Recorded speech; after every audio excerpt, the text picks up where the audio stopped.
सत श्री अकाल दोस्तों, मैं हाँ नरिंदरपाल सिंह। एक बार फिर तुहाडे सन्मुख साल 2021 की आखिरी शाम 31 दसंबर 2021 सूरज ढल चुका है एशिया के इस खिते विच।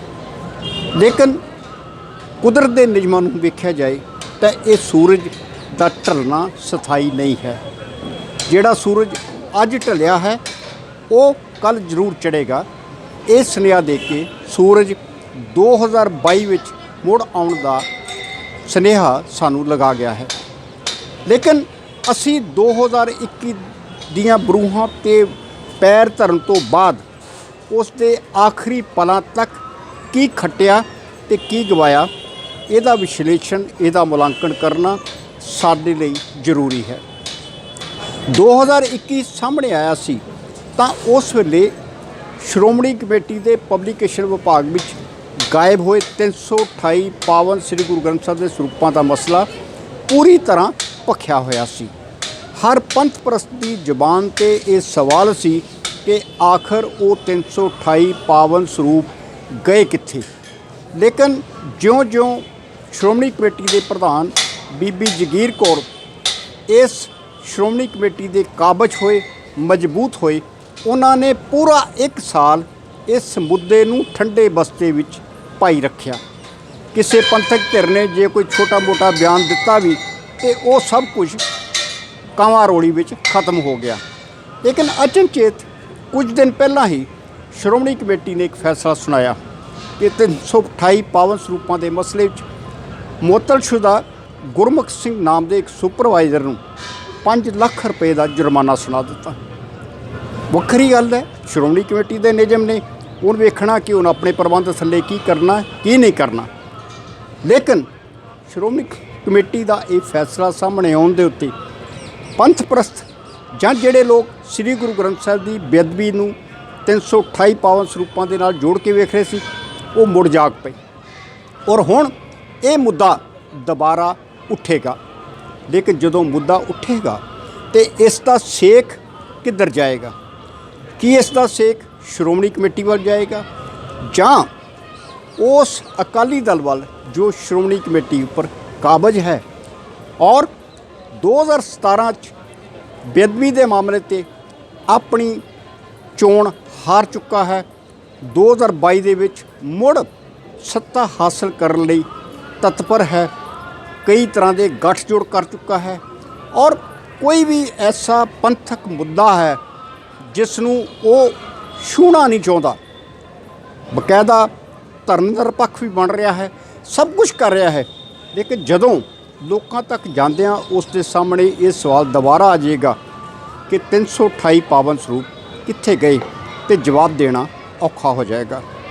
सवाल ये भी है कि की श्रोमणी कमेटी दे विच कोई ऐसे योग अधिकारी जां सलाहकार नहीं हैं जो अपने सियासी मालकां नूं ये समझा सकते कि घट्टो घट्ट आगामी पंजाब विधान सभा चोणों के मद्देनज़र इस मुद्दे नूं तूल ना दिता जाए। क्योंकि गुरमुख सिंह का मामला कोई कल्ला नहीं है, इस तरह 5 होर लोग भी ने कमेटी के मुलाजम जिहड़े हाई कोर्ट तक गए हुए हैं और सिर्फ गुरमुख सिंह के खिलाफ ही 5 लाख का मुआवजा मंगना, उस कोलों उसनूं जुर्माना सजाउणा काफ़ी वड्डी एक हरकत है जो समाज नूं हिलाएगी, सिख हलकियां दे विच हलचल छेड़ देवेगी। दूसरा सब तो अहम मुद्दा कि साल 2021 दे विच भी अकाल तख्त साहिब के जथेदार ज्ञानी हरप्रीत सिंह जो एक लंबे समय तो कौम दे विच पंथक एकता का सुनेहा दे रहे सन, उन्हां दी पंथक एकता का सुनेहा सही जगह ते नहीं पुज सकिया।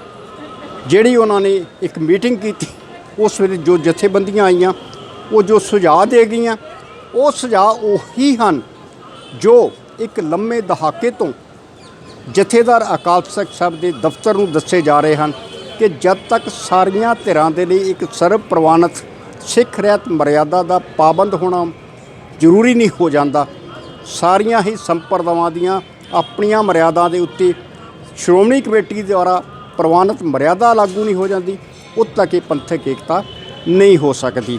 कहने का मतलब कि असी इस पक्षों भी कोरे रहे।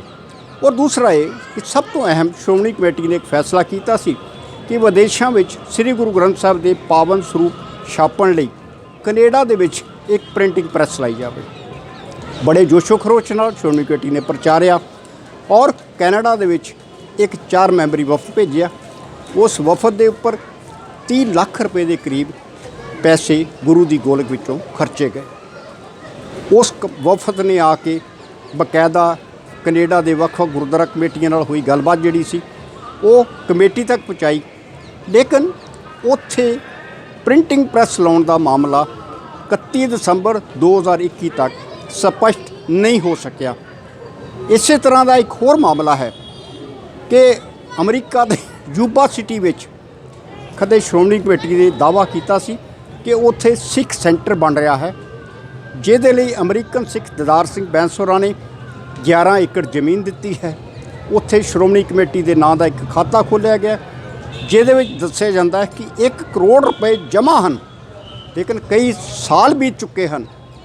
कई 31 दसंबर आ चुकी है तो कई पहली जनवरियां चढ़ चुकियां हैं, लेकिन वो सुख सुनेहा कदे भी नहीं मिलिया। और इस तो इलावा जदों धर्म ते प्रचार ते प्रसार की गल तुरेगी तो फिर साल 2021 दे विच ही यानी हरप्रीत सिंह होरां ने मुद्दा उठाया सी कि सिख धर्म का जबरी सिखां का जबरी धर्म परिवर्तन किया जा रहा। उन्होंने मिशनरियां दे उत्ते दोष लाया सी। उन्होंने लफज ईसाई नहीं सी वरत्या, लेकिन उन्हों का इशारा ईसाई मिशनरियां वाल सी। नैशनल माइनॉरिटी कमीशन ने यह मुद्दा संभालिया।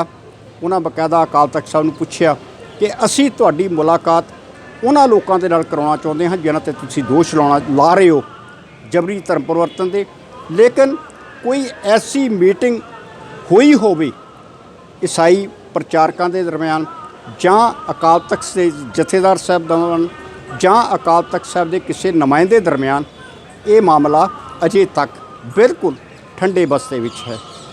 और इस दे नाल ही जिहड़ा होर बरीकी नाल वेखिया जाएगा कि जदों असी 2021 दे विच पूरी तरह अपने आप नूं सुचेत रखदिआं धर्म प्रचार की एक लहर चलाई।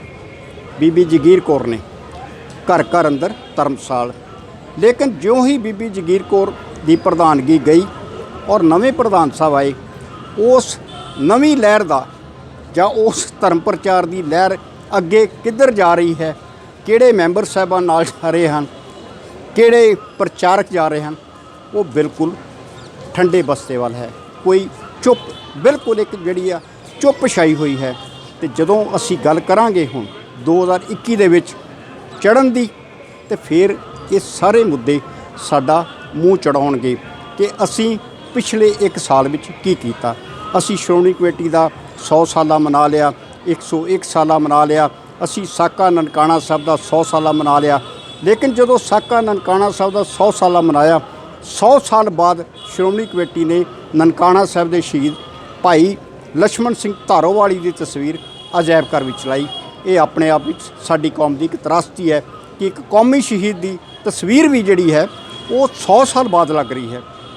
और इस दे नाल ही जो अहम मुद्दे सिख पंथ नाल जुड़े सामने आए कि पिछले 12 सालों दौरान 112 मुद्दे युवापा के नवे कानून तहत सिखां दे उत्ते दर्ज होए, जिहदे विचों सिर्फ 30 के करीब ऐसे मसले सन जो अदालतां वालों सुलझाए गए, सजावां होईयां जां बरी कर दिते गए, लेकिन बाकी मसले कित्थे गए, किसी कोल कोई जवाब नहीं है। कौन केस लड़ रहा है इस बारे श्रोमणी कमेटी अनजान है। श्रोमणी अकाली दल जो कि पंथक होने का दावा करदे आ वो भी बेखबर है। और आने वाले दिनों में जदों तुसी ये दावे कर रहे हो कि असी आने वाली नवी सरकार जिहड़ा कि भाजपा का दावा है कि असी एक साफ सुथरी सरकार दे रहे हाँ, एक नवी धिर वजों भाजपा उभर रही है, तो सिख आगू दावे कर रहे हैं कि असी भाजपा कोलों अपनियां सारियां मंगां मनवा लवांगे। जिहड़े सिख अदालती सजावां भुगतण के बावजूद 2-2 2.5 दहाकियां तो जेलों च नज़रबंद ने, उन्होंने रिहा करवा लवांगे। तो सवाल यह है कि 1 साल फिर बीत गया, 31 ਦਸੰਬਰ 2021 ਦੇ ਵਿੱਚ, ਔਰ ਇਹ ਸਾਰੇ ਮੁੱਦੇ ਦਫਨ ਨਹੀਂ ਹੋਏ। 1 ਜਨਵਰੀ 2022 ਨੂੰ ਇੱਕ ਵਾਰ ਫਿਰ ਸਾਡੇ ਸਾਹਮਣੇ ਦੀਵਾਰ ਵਾਂਗ, ਚਟਾਨ ਵਾਂਗ ਖਲੋ ਜਾਣਗੇ ਔਰ ਸਾਨੂੰ ਮਜਬੂਰ ਕਰਨਗੇ ਕਿ ਅਸੀਂ ਆਪਣੀ ਇਸ ਖਾਮੋਸ਼ੀ ਦੀ, ਇਸ ਕਮਜ਼ੋਰੀ ਦੀ ਦੀਵਾਰ ਨੂੰ ਢਾਉਣ ਲਈ ਅੱਗੇ ਆਈਏ। ਤੁਹਾਡਾ ਸਭ ਦਾ ਬਹੁਤ ਬਹੁਤ ਧੰਨਵਾਦ।